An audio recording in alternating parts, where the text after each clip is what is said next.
Brooks range of relay devices enables Brooks alarm systems to signal and control other devices when fire or carbon monoxide has been detected.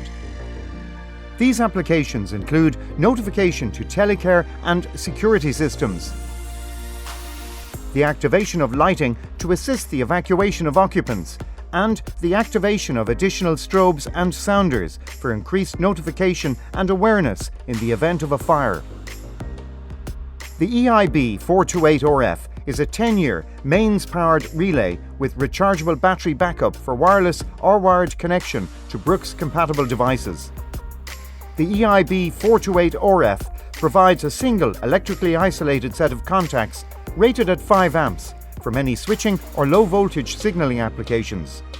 With the EiB428RF, you can select either continuous or pulse mode signaling.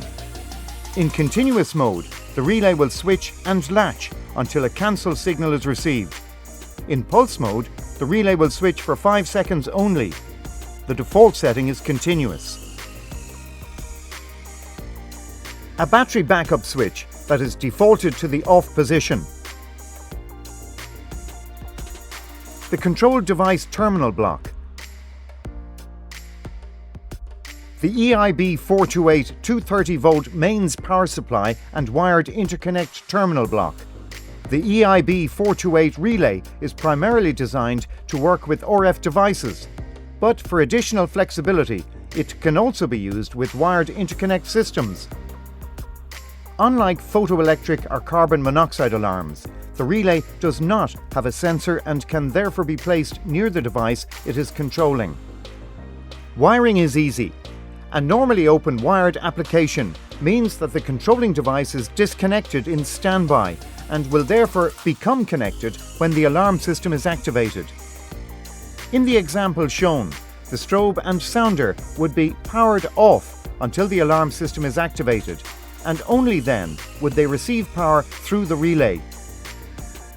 When the alarm condition has ended, power to the strobe and sounder will once again be removed. A normally closed NC wired application means that the controlling device is connected in standby mode and will become disconnected when the alarm system is activated.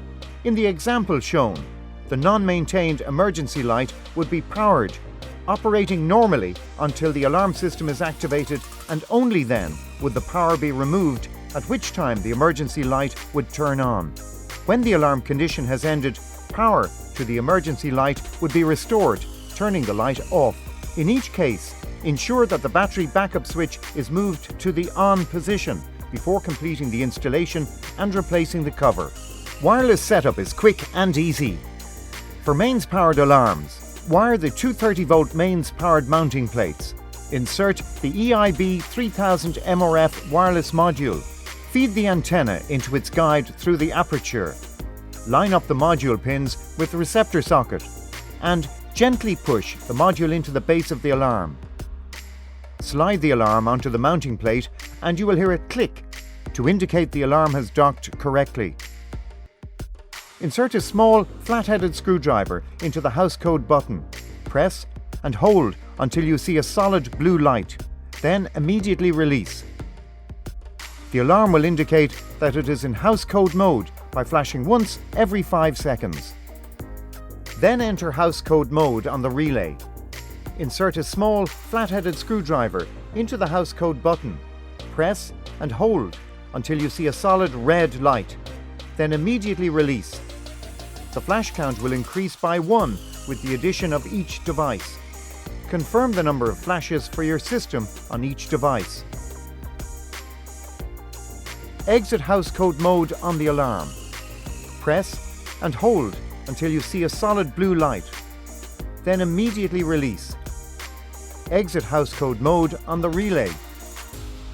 Insert a small flat-headed screwdriver into the house code button. Press and hold until you see a solid red light, then immediately release. All flashing will cease. Test and commission the system. Press and hold the test button on the connected alarms and ensure that the controlled device has responded as expected.